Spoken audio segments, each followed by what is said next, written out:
So let me, yeah, I think it's time. Let me introduce our first speaker, Dan Petersen. He will tell us about the associative and commutative quasi-isomorphism. Thanks a lot for the invitation. Good morning, good evening, wherever you are. I will talk about some joint work with Ricardo Campos, Daniel Robert-Nicoud, and Felix Wierstra. I just shut off my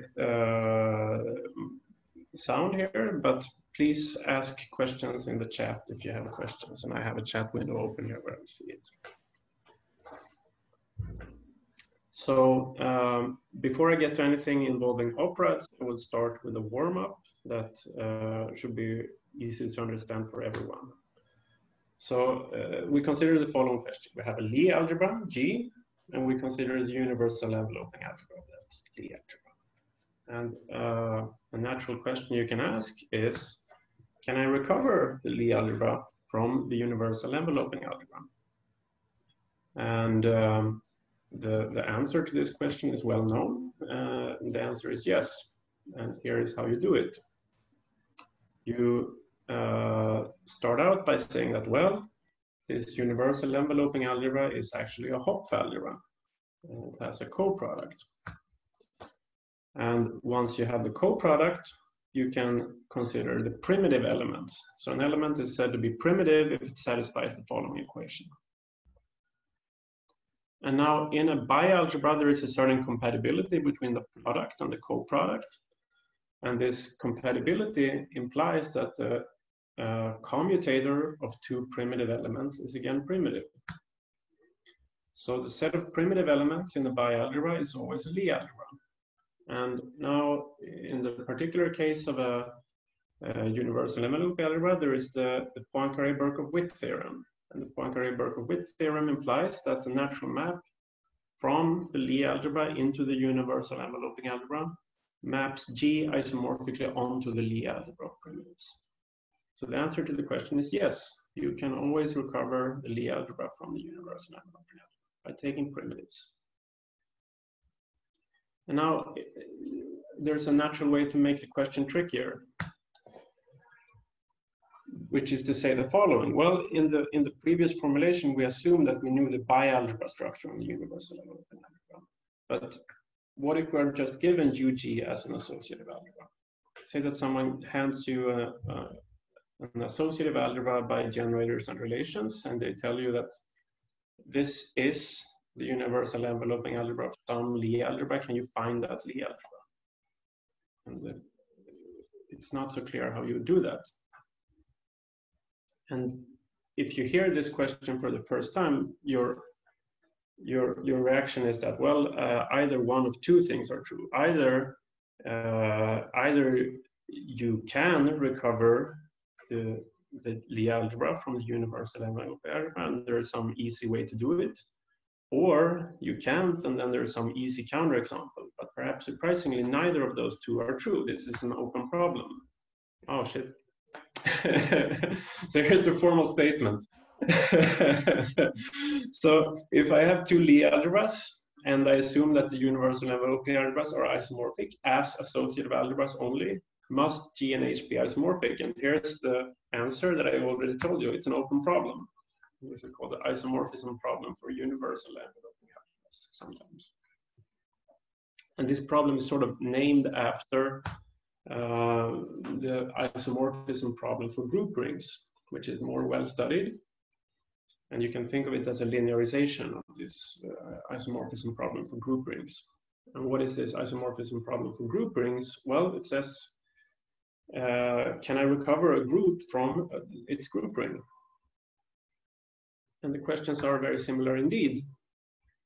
And the reason is that this problem about group rings, it also becomes trivial if I take the Hopf algebra structure on the group ring into account.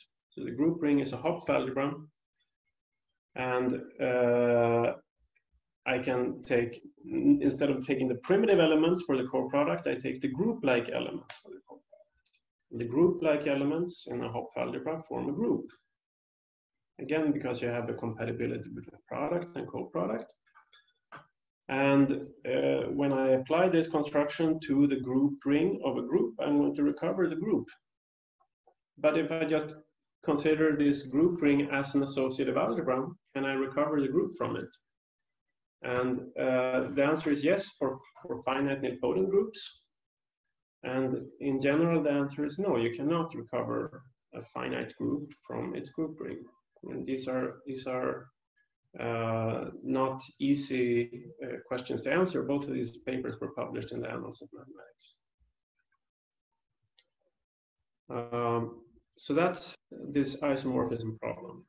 And what we are going to consider is actually not this isomorphism problem that I just studied, but rather a derived version of it, a derived isomorphism problem.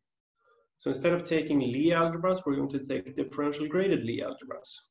And we're going to work over a field of characteristic 0, and from now on, everything will be over a field of characteristic 0, and I will often just not say this hypothesis, but everything is rational or whatever your favorite field of characteristic 0 is. So I take two DG Lie algebras over Q, say, and I assume that the universal envelope layers are not necessarily isomorphic, but quasi-isomorphic as DG algebras. And then I ask, must these DG Lie algebras themselves be quasi-isomorphic? And this derived version, that's a harder problem than the classical one, because it contains the classical isomorphism problem as a special case. If I take a classical Lie algebra and I consider it as a DG Lie algebra concentrated in degree 0 with no differential, then its universal enveloping algebra is also concentrated in degree 0 with no differential. And then quasi-isomorphism of the universal enveloping algebra just means isomorphism. So this is a harder problem. And the second main theorem in our paper gives a partial result in the direction of this derived version.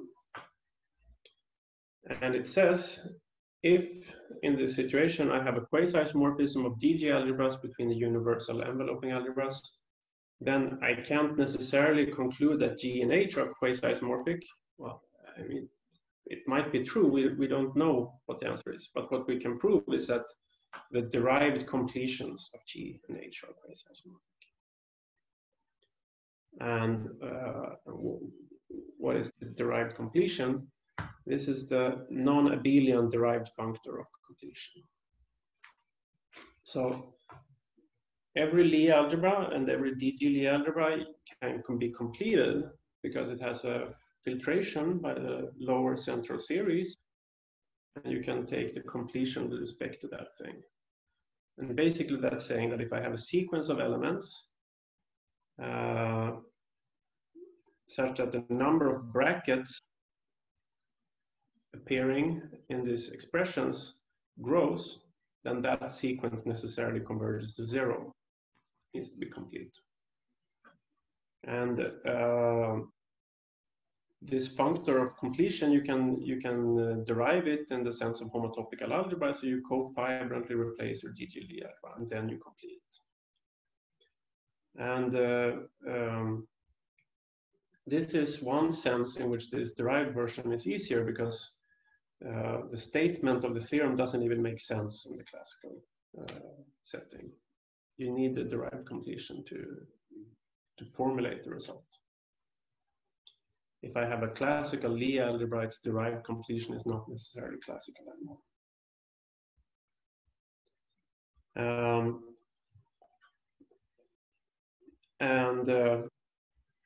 This does give some information about the classical isomorphism problem as well.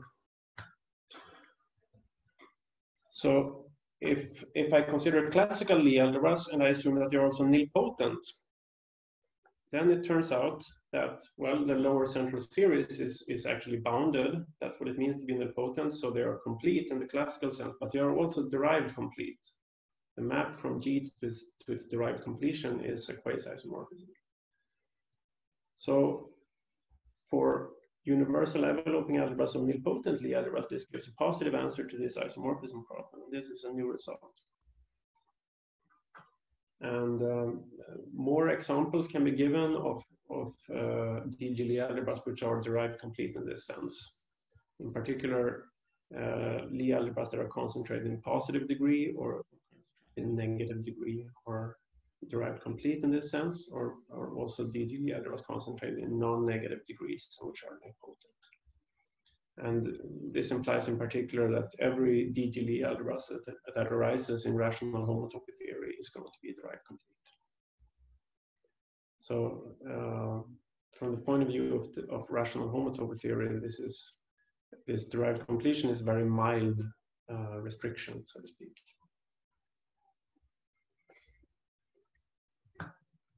But maybe this is a good place to ask questions.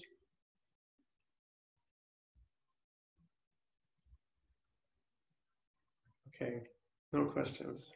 So our original starting point, what motivated us was not this question about Lie algebras actually. So our question was coming from rational homotopy theory, and it was the following. So you start with instead two commutative DG algebras, A and A prime, and I'm just going to remind everyone what it means for them to be quasi-isomorphic. I think everyone knows this, but this means that there is a zigzag of commutative DG algebras and maps between them, and all of these maps in the zigzags are quasi-isomorphisms. So they induce isomorphisms in homology. And I want to point out here that this does not imply the existence of a quasi-isomorphism from A to A prime. In general, I need to have a zigzag of length greater than 1.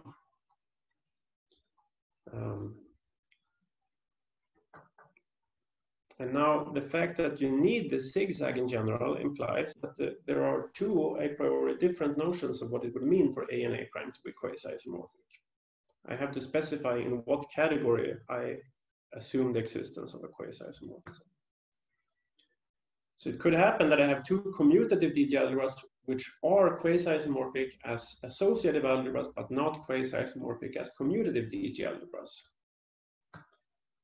That would mean that there would be a zigzag of quasi-isomorphisms in this larger category of associative algebras, but there is no zigzag in this smaller category of commutative algebras. So when I make the category larger, I have more potential zigzags, and I could possibly introduce extra quasi-isomorphisms that weren't there before.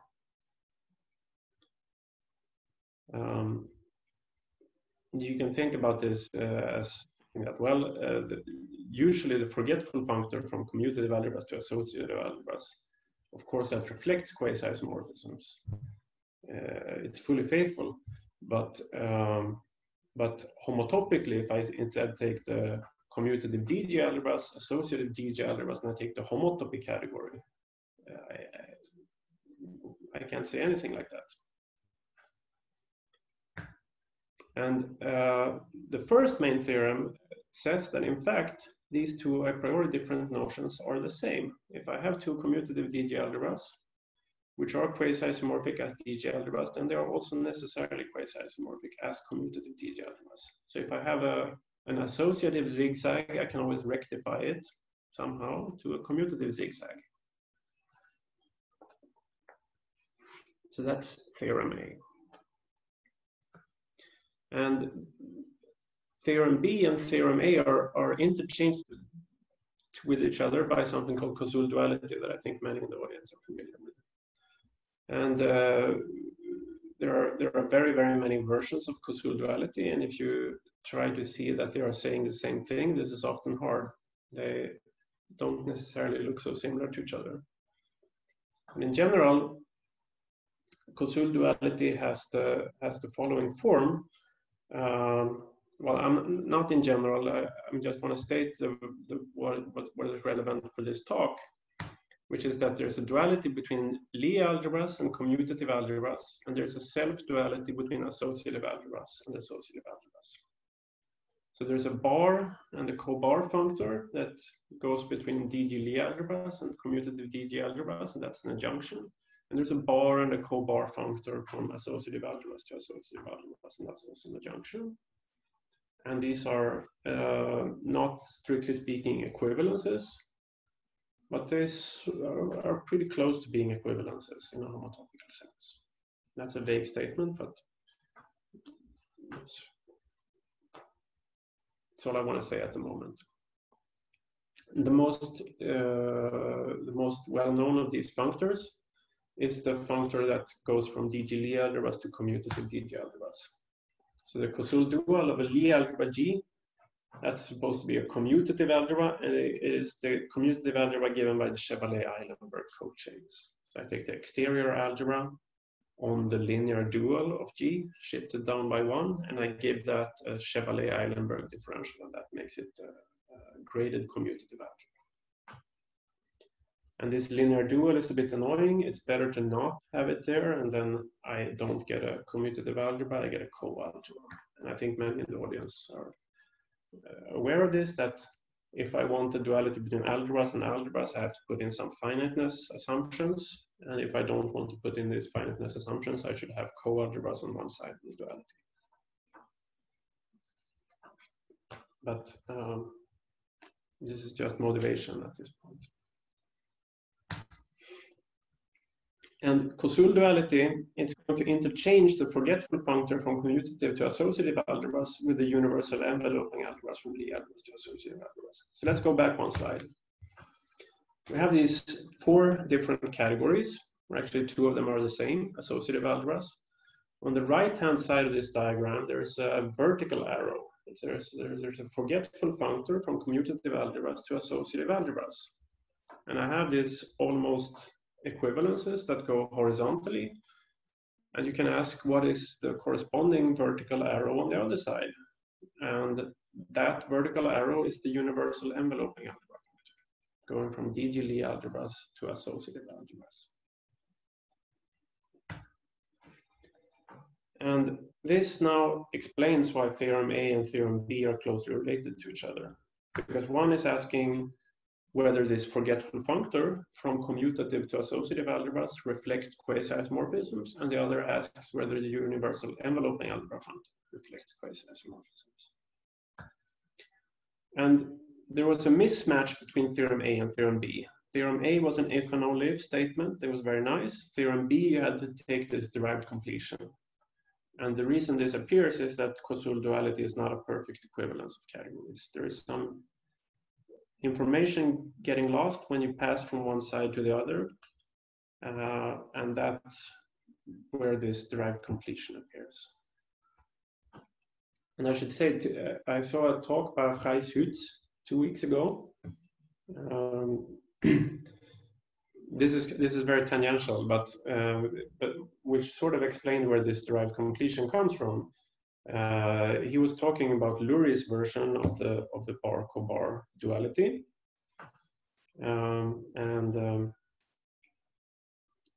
which is slightly different from what you find in the book of Ledet and Valette, for example, because there the co-algebras are not co-nilpotent, and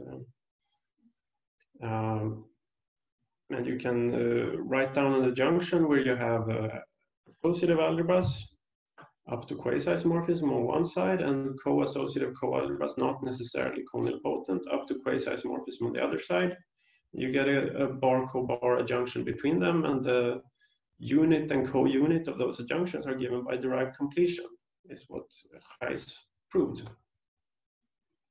And I think what's going on, but he doesn't have a preprint, I just listened to him give a talk, but is that the adjunction that really appears in our work is actually that one. And the reason we get only the derived complete things is that those are precisely the ones that are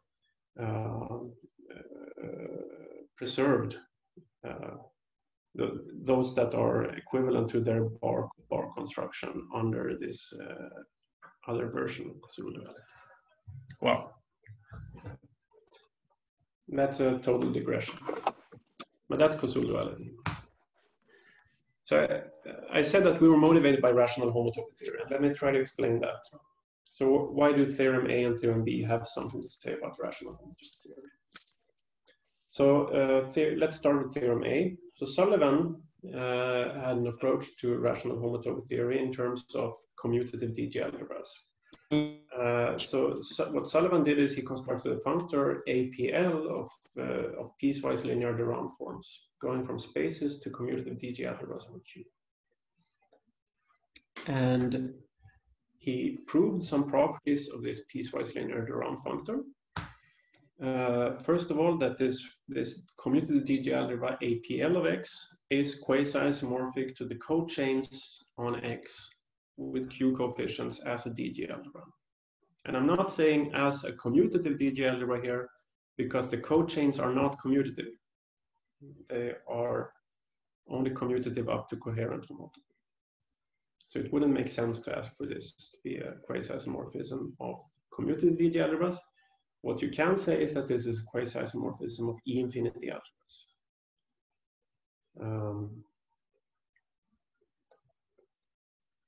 But this was not how Sullivan formulated it. And in general, every E-infinity algebra over the rational numbers is weakly equivalent to a strictly commutative DG algebra. And this functor APL gives you a functorial distinguished rectification of the E-infinity algebra of cochains. That's one perspective of what this APL is doing. And he also proved that if I have two connected nilpotent spaces X and Y, then they are going to have the same rational homotopy type if and only if APL of X is quasi-isomorphic to APL of Y as a commutative DG algebra. So this commutative DG algebra APL of X is a complete rational homotopy invariant. If I know it, I can completely recover the rational homotopy type from it. And every construction involving the space X that only depends on its rational homotopy type, it should have some purely algebraic interpretation in terms of this commutative DG algebra APL of X. So this is saying that rationally topology is as easy as it can be. It reduces to algebra. And theorem A combined with Sullivan's work says, well, if I have two connected nilpotent spaces X and Y, then they're going to have the same rational homotopy type if and only if the cochains on X is quasi-isomorphic to the cochains of Y as a DG algebra. Which means that this theorem can be stated without actually having any rectification of the cochains.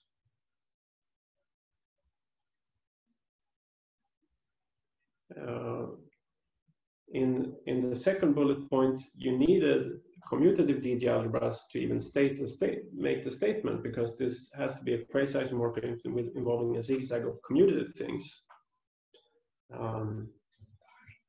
And this statement below, so there's a question here. Was this lost or something people had expected? It's not so clear to me. I think it was expected to be true. There is a math overflow question where that was asked by Alexei Gorinov, and Don Stanley replied that this is a folklore open problem. And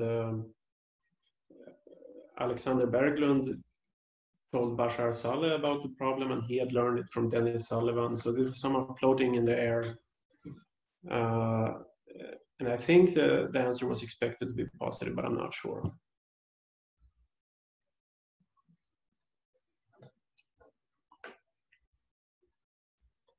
Yeah, and so that's theorem A in rational homotopy theory. And theorem B also has an interpretation in rational homotopy theory. So, so DG Lie algebras can also be used to model spaces faithfully, and that actually was done before Sullivan's work. The earliest work on rational homotopy theory was of Quillen. So Quillen had an approach using DG Lie algebras. He associated to a based space, a DG Lie algebra that he called lambda of X. And this DG Lie algebra has the following properties. That if I take the universal enveloping algebra, that's going to be quasi-isomorphic to the chains on the loop space of X as a DG algebra.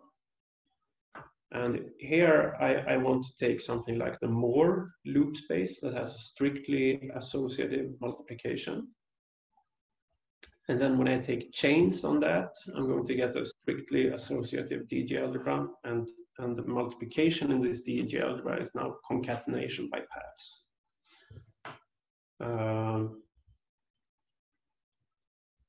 And this is a quasi-isomorphism as DG algebras, and it's somehow similar to the previous slide. It's not, before you had in the previous slide, we had a quasi-isomorphism of DG algebras, and it sort of wanted to be a quasi-isomorphism of commutative algebras, except the right-hand side is not commutative.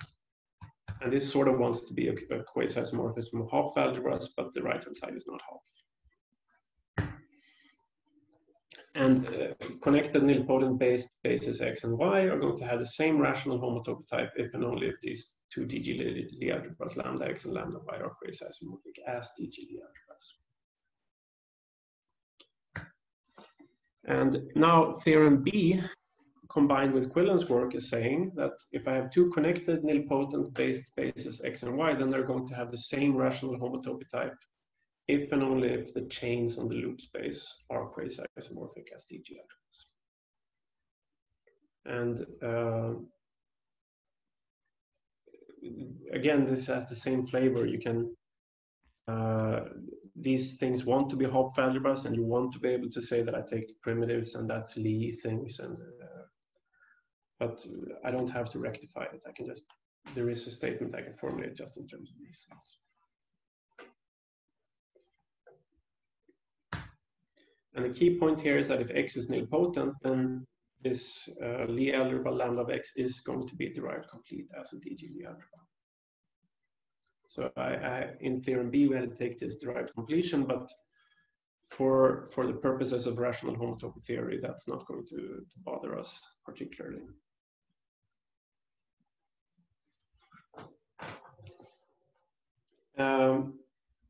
Oh yeah, so I mentioned Bashar Saleh already, but I haven't told you why his name came up. So Bashar Saleh wrote a paper that was a big influence on this project, where he proved special cases of theorem A and theorem B, in the case where one of the two was the homology of the other. So A prime is the homology of A and G prime is the homology of G. And a DG algebra that is quasi-isomorphic to its homology is said to be formal. So this is saying that if I'm formal as an associative algebra, I'm also formal as a commutative algebra. And if I have a DG Lie algebra with universal enveloping algebra is formal, then it is itself formal. And he actually got theorem B without this derived completion. And it's kind of subtle why derived completion does not appear for him, but it appeared for us. But it has to do with some convergence issues. You need a certain iterative process to converge at some point, and that's why you need certain things to be completed. And another remark is that I talked about this duality between theorem A and theorem B. They're going to be interchanged by Kosul duality, and this duality is also clearly visible in the structure of the proofs. So the way the proofs are going to be structured is that we're going to prove theorem A by a kind of a direct argument, and theorem B by a very indirect argument. So what we do is instead we Kosul dualize theorem B to get a statement about co-algebras, and then we're going to modify the proof of theorem A to work for co-algebras, and we're going to get a statement, and then we Kosul dualize back. That's a cartoon sketch of what happens. But I will now try to explain some ideas of the proof of theorem A. And so far I haven't said anything about operas, so you can ask why am I even here? But the operas will make an appearance. And the very first step is to sort of massage the formulation of the theorem a bit. You should replace DG algebras with A infinity algebras. That's going to make your life much simpler. And you should replace commutative DG algebras with C infinity algebras, which is like the commutative analog of an A infinity algebra. And you can ask, why does this help us? Well, one feature of A infinity algebras compared to DG algebras is that if I have two DG algebras which are quasi-isomorphic, then I have these annoying zigzags. These zigzags gave us all our problems. But this is not, the analogous statement is not true for A infinity algebras. If I have two A infinity algebras, A and A prime, which are quasi-isomorphic, there is always a quasi-isomorphism from A to A prime, which is an A infinity morphism. So in the world of A infinity algebras and A infinity morphisms, I always have a quasi-isomorphism between any two quasi-isomorphic algebras. So to be more formal, if I have two DG algebras, then A is going to be quasi-isomorphic to A prime, if and only if there exists an A infinity quasi-isomorphism from A to A prime. And similarly for C infinity and commutative, if I have two commutative DG algebras, then they're going to be quasi-isomorphic if and only if there exists a C infinity quasi-isomorphism between them. So now I can give a reformulation of theorem A in terms of these infinity algebras. So theorem A is completely equivalent to the statement that if I have an A infinity quasi-isomorphism between two C infinity algebras, then there also has to exist a C infinity quasi-isomorphism. And at this point, I should maybe say something about what a C infinity algebra is, because maybe not everyone knows this. But I do think that everyone knows what an A infinity algebra is. So an A infinity algebra, A, that has certain operations, mu n going from the tensor powers of A to A, and mu1 is supposed to be a differential, and mu2 is supposed to be a product. And if all the other mu n's are 0, I just have a DG algebra with a differential and a product. But in general, what I'm going to have is like a DG algebra up to homotopy, where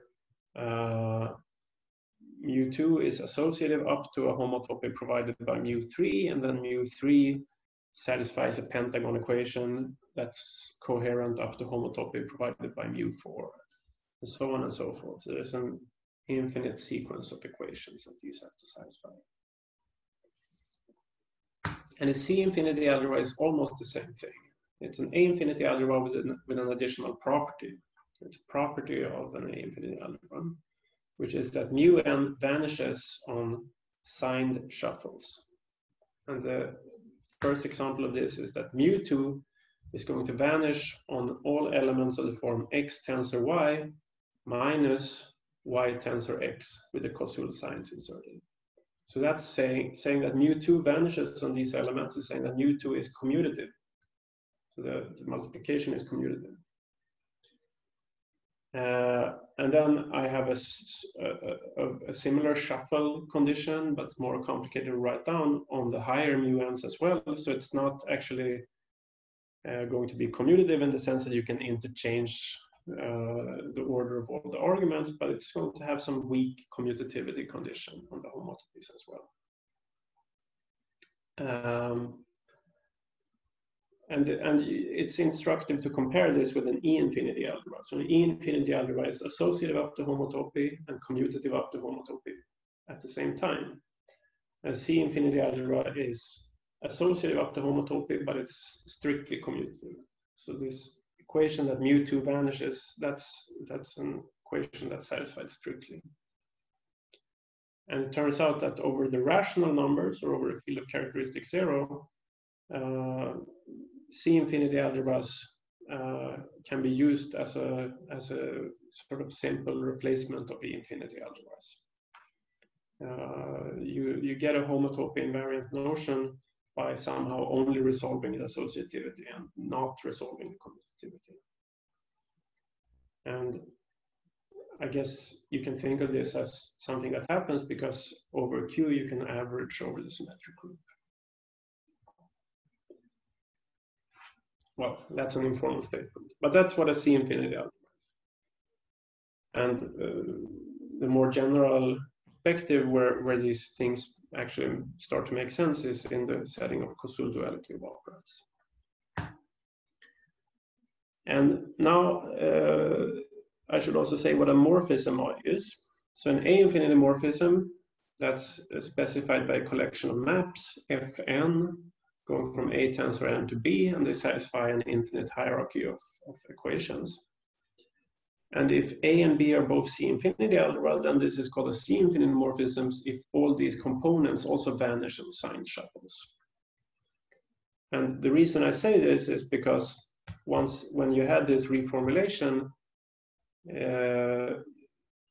you have to ask, well, what is precisely the difference between an A infinity quasi-isomorphism and a C infinity quasi-isomorphism? Where has the difficulty in the theorem moved? I didn't just solve the problem by formulating it in terms of the infinity algebras. The point is that if I have two C infinity algebras, there are going to be many, many more A infinity morphisms than C infinity morphisms. So if I have an A infinity quasi-isomorphism, then it doesn't have to vanish on shuffles. So, so this is where the difficulty has been pushed. Now I have many, many more morphisms, and you can ask if I can always rectify my A infinity morphism to make it vanish on sign shuffles. And you can try to do something naive, like trying to average your components in some clever way, but this is slightly too naive. But you can do slightly better. Oh, sorry about that. Oh, so there's a question from Twitch. Does theorem A yes. hold for any other subcategories? So there is a general, more general version of theorem A, which is about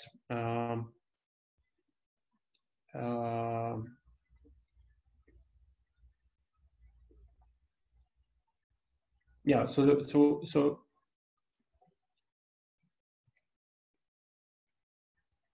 the statement we're actually using, I'm getting ahead of myself here, but is that I have associative and the commutative operads are Koszul, and the Koszul dual of the commutative operad is the Lie operad, and the Koszul dual of the associative operad is the associative operad, and the Koszul dual map goes from the Lie operad to the associative operad, and I'm using that map has a left inverse in the category of infinitesimal bimodules of the Lie operad.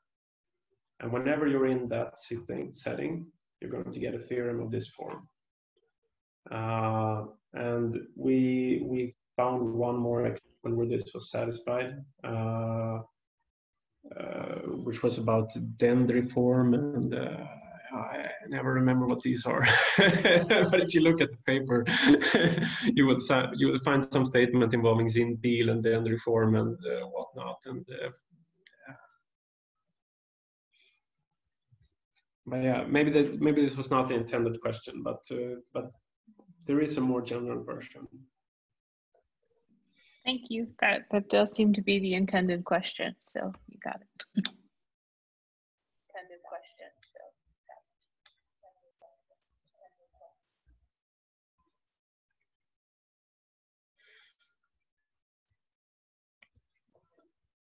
so Okay, so there is a second reformulation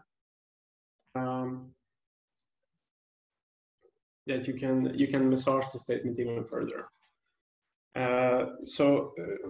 We had formulated the statement in terms of A infinity algebras and C infinity algebras. Now there is a fact that's very useful about A infinity algebras. It's that they're always quasi-isomorphic to their homology.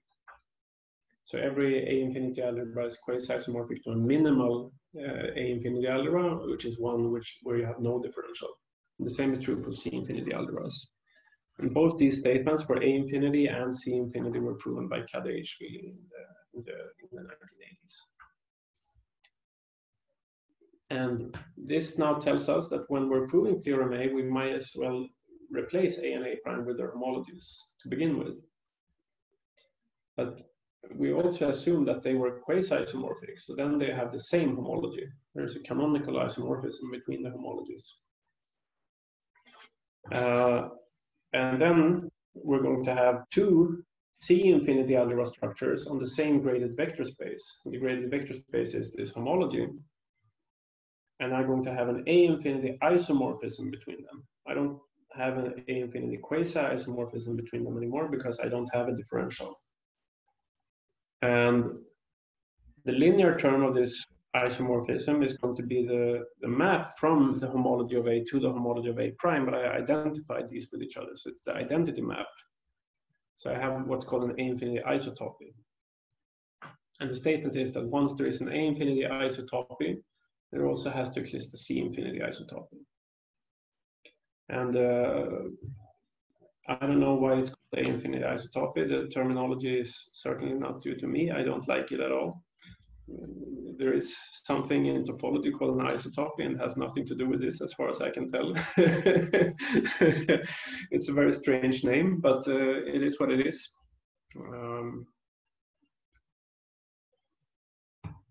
And I should say that this secondary formulation of theorem A, so far we haven't done anything substantial. This is just standard reformulation using standard things about infinity algebras that everyone working with these things know. So far nothing substantial has happened, but this has put the problem in a form where you can throw in a lot of machinery. And the machinery that you can throw at the problem at this point is formal deformation theory. So I should say something about this. So there's a certain principle that's due to Deligne and Drinfeld independently of each other. And then it's been developed by many other people, and in particular Pridham, and then also independently Jacob Lurie gave a formal statement of this principle and proved it. And this, I will just state the informal principle, not the formal version. And the informal principle is that once you have a DG Lie algebra, that's going to give rise to a formal deformation problem. And every formal deformation problem arises from a DG Lie algebra. And how does this go? Well, I'm going to explain the easy direction, how to go from a DG Lie algebra to a formal deformation problem. So if I have a DG Lie algebra, then what is the corresponding problem? Well, the solutions to the problem are going to be the Maurer-Cartan elements. So I look at the set of elements in the Lie algebra that satisfy the following equation. I look at degree -1 elements such that d of x plus 1/2 of x bracket x is 0. And x bracket x is 0 in a classical Lie algebra, but it's not classical here because you have the cosine sign rule. It can be 0, you know what I mean. So that's the solutions. And then we should say what it means for two solutions to be deformation equivalent. And that's defined by an action of a gauge group. So you take the degree 0 elements in the Lie algebra. That's a Lie algebra, and you exponentiate that Lie algebra to get a group. And what does it mean to exponentiate Lie algebra? In general, you can't do that. But here we mean that you take the elements and you apply the Baker-Campbell-Hausdorff formula, and you get another element, and you say that that's the product in this group structure. And in order for this to make sense, you need the Baker-Campbell-Hausdorff formula to converge. It's an infinite series involving higher order nested brackets of the commutator. And usually this group x of G0 is only defined after you tensor the Lie algebra with the maximal ideal in a local Artin ring. And this has the consequence that your Lie algebra becomes nilpotent, because the maximal ideal in this Artin ring is nilpotent. And you can tensor a Lie algebra with a commutative algebra, and you again get a Lie algebra. So the upshot is that you're going to get a functor that takes as input a local Artin ring that you have to tensor with in order to get something nilpotent, and it spits out for you a groupoid which is the groupoid whose objects are the Marquardt elements and the morphisms are the gauge equivalences. And such a functor from rings to groupoids is essentially a formal stack. So it's a formal neighborhood of a point in some moduli space. And that's what you mean by formal deformation problem. So that's something about this in a nutshell. Now, what we do in our paper is actually not this. It's something different. We have instead complete Lie algebras. So we have Lie algebras with a complete filtration such that the Baker-Campbell-Hausdorff formula converges. And this action of this exponentiated group on the Marquardt elements is also defined by power series, and that also converges because of the completeness assumption. So we have instead a deformation problem described by complete filtered DG Lie algebras. And this informally is what comes out of algebraic deformation problems rather than algebra geometric deformation problems. And we are going to care about one particular DG Lie algebra, which is the deformation complex of infinite structures. So if I have a chain complex B, then there is something called the deformation complex, def A infinity of B, which is a complete DG Lie algebra. And it satisfies the following properties. Marquardt elements of this DG Lie algebras are A infinity algebra structures on B. So the solutions to the deformation problem are precisely the A infinity structures on your fixed chain complex. And then there's a group of gauge equivalences, and that group coincides with the group of A infinity isotopies.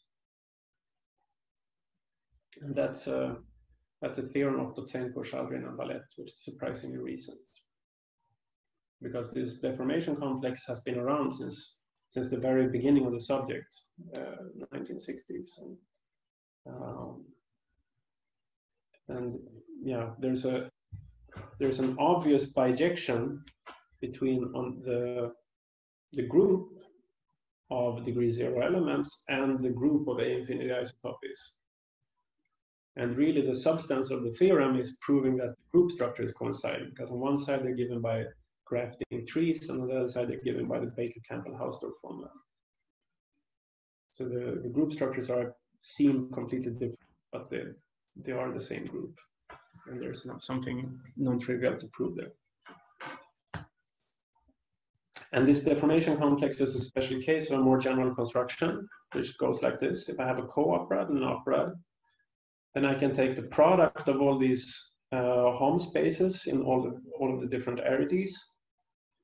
And that big product has a Lie bracket, which makes it a complete filtered DG Lie algebra, and the Marquardt elements are what's known as operatic twisting morphisms. And now the point is that an A infinity algebra structure on B is an operatic twisting morphism from the Kosul dual co-operad which is the operatic desuspension of the associative operad, to the endomorphism operad of B. So that's a deformation complex of A infinity structures. And now it's going to have a subcomplex which parameterizes C infinity algebra structures on B in exactly the same way. And it's going to be defined in the same way, but instead of taking the operatic desuspension of the co-associative co-operad, I'm going to take the operatic desuspension of the co-Lie co-operad, the co-operad of Lie co-algebras. And there's a map of co-operads between these two, and that's going to induce an injective map between these deformation complexes. And this makes the C infinity deformation complex a DG Lie subalgebra of the A infinity deformation complex. And these deformation complexes have a more familiar name. So this DG Lie algebra is more or less the Hochschild cochain complex of B. there's some degree shift and some augmentation and whatnot, but it is more or less the Hochschild cochains. And I should explain what this means, because the Hochschild cochains, that's something that you define for an algebra, but V was just a chain complex. What is the Hochschild cochains of a vector space? That doesn't make sense. So the point is that if I have an A infinity structure on this chain complex V, that's the same thing as a Maurer-Cartan element in this deformation complex. And as soon as I have a Maurer-Cartan element in a DG Lie algebra, I can twist the differential by adding an extra term to the usual differential, given by bracketing with mu. And this twisted differential is what is the same as the Hochschild cochain complex with the Hochschild differential. So the Hochschild differential arises as bracketing with a Maurer-Cartan element. And this, I put this squiggly equivalence here because there's this degree shift and augmentation. And similarly, the C infinity deformation complex is what's called the Harrison cochain. So that's a cohomology theory for commutative algebras. And now, in terms of these deformation complexes, I can give a third reformulation of the problem. So suppose I have a DG Lie subalgebra of another DG Lie algebra. When do I have an inclusion of Maurer-Cartan elements of H modulo gauge equivalence into Maurer-Cartan elements of G modulo gauge equivalence? And I should assume that G and H are both complete filtered so that I can form these Maurer-Cartan spaces. And this seems like a very natural question to ask. If I have two deformation problems and a map between them, when do I get an injection on Maurer-Cartan spaces?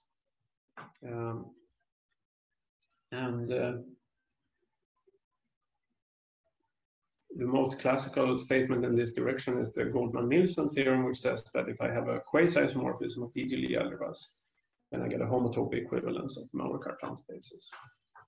But we couldn't find any result in this direction, but we proved the criterion that turned out to be the right criterion. And the criterion we proved is that if this inclusion has a left inverse R, and this left inverse preserves the filtrations of G and H, and R is a morphism of modules over the Lie algebra H, then I'm going to get an injection on these Maurer-Cartan spaces. So I need a filtered retraction of H modules. And as soon as I have this, I'm going to get an injected map of Maurer-Cartan spaces. So the upshot is that we should construct this filtered retraction of Hochschild cochains onto Harrison cochains. And the good news is that such a retraction exists, and it was constructed in 1968. So this solves our problems. So Barr proved that the Harrison cochains injects into the Hochschild cochains over a field of characteristic zero. There are direct summoned. There's this thing called the Hodge decomposition, and the Harrison cohomology is one of the summons in the Hodge decomposition. And the way he proved this is actually constructing a retraction on the chain level. You can write down these filtrations, and you can check that they actually satisfy this, and it's a module for this Gersten-Hubbard bracket. And that actually proves this theorem. So Barr proved it for a commutative algebra, but it's true also for a C infinity algebra. C infinity wasn't around at the time. And maybe I skipped this digression, but we didn't use Barr's result. We proved it in a different way, and then we realized afterwards that what we had done was to reprove this existence of a Hodge decomposition in a nicer way that makes things more transparent, the various operatic compatibilities. So you need an homomorphism of infinitesimal bimodules over the B opera, and you can get something like that from the Poincaré-Berkowitz theorem in a very direct way. So let me just sketch the proof of this third reformulation of the theorem. So I have G, I have H, and I have this filtered retraction R, and I want to prove that I have an injection of Marrow-Cartan spaces. So I'm going to take X and Y, they're Marrow-Cartan elements in this smaller Lie algebra. And I have a gauge in the larger Lie algebra that takes X to Y. And the strategy is going to be to modify this gauge one step at a time. So I'm going to replace A with, I wish I was at a blackboard. I could draw a picture that illustrates this. But I'm going to say that, well, I started with H, and then I'm going to apply R of H, and I'm going to move X by R of H. So I started from X0, and I move X using R of H. And now I get a new element, X1, which is still Marrow-Cartan equivalent to Y, but via a new gauge, A1, which is given by taking Beiker-Campbell-Hausdorff of the previous one, and the new gauge, which was given by applying R. And then I iterate this procedure. And at each step, I'm going to have two elements that lie in the smaller Lie algebra, and they're going to be equivalent to each other in this larger one. And now one can show that if in the limit, when I do this infinitely many times, then this sequence of gauges converges to 0, and this sequence of elements xn converges to y. So in the limit, I have obtained that x is equal to y, and I move x to y using only elements in the smaller Lie algebra. And for this strategy to make sense, it's really important that everything that R preserves the filtration. That's what gives me the continuity that makes this limiting argument work. So it was, and in terms of our strategy, this means that it was very important that we worked at the chain level. We can't work with Hochschild homology and Harrison homology. We have to work with the actual chain complex and make sure that the filtration on the chain complex is satisfied. And this is somehow what made our argument a bit trickier than what Bashar Saleh did, that he worked on with the homology and worked with chains. And in the last 4 minutes, I want to say something about how you deduce theorem B from theorem A. So I want to first give an incorrect sketch of a proof. So I have a bar and co-bar junction called B and omega between DG algebras and DG co-algebras, and I have a similar bar co-bar junction that I denote C and L between DG Lie algebras and co-commutative co-algebras. So I start with two Lie algebras, G and G prime, and I assume that I have a quasi-isomorphism of UG and UG prime. Then I'm also going to have a quasi-isomorphism between the bar co-bar resolutions of G and G prime, because U preserves quasi-isomorphisms, and LC of G is quasi-isomorphic to G. But now taking the universal enveloping algebra of this co-bar functor is the same as taking the co-bar functor for co-associative co-algebras. So in fact, I can write it as in the following way. I have omega CG quasi-isomorphic to omega CG prime. And now I can apply the bar construction to this. And I get the bar construction of the co-bar construction of CG. That's always quasi-isomorphic to CG. And I get a zigzag of quasi-isomorphisms of DG co-algebras from CG to CG prime. Now I have a quasi-isomorphism of co-algebras, and the two things that are on the ends are co-commutative, but the guys in the middle are not co-commutative. So that puts me in a setting exactly dual to theorem A. I have two co-commutative co-algebras, and I have a quasi-isomorphism of co-algebras that are not necessarily co-commutative. So by a dual form of theorem A, we should obtain that CG is quasi-isomorphic to CG prime as co-commutative co-algebras.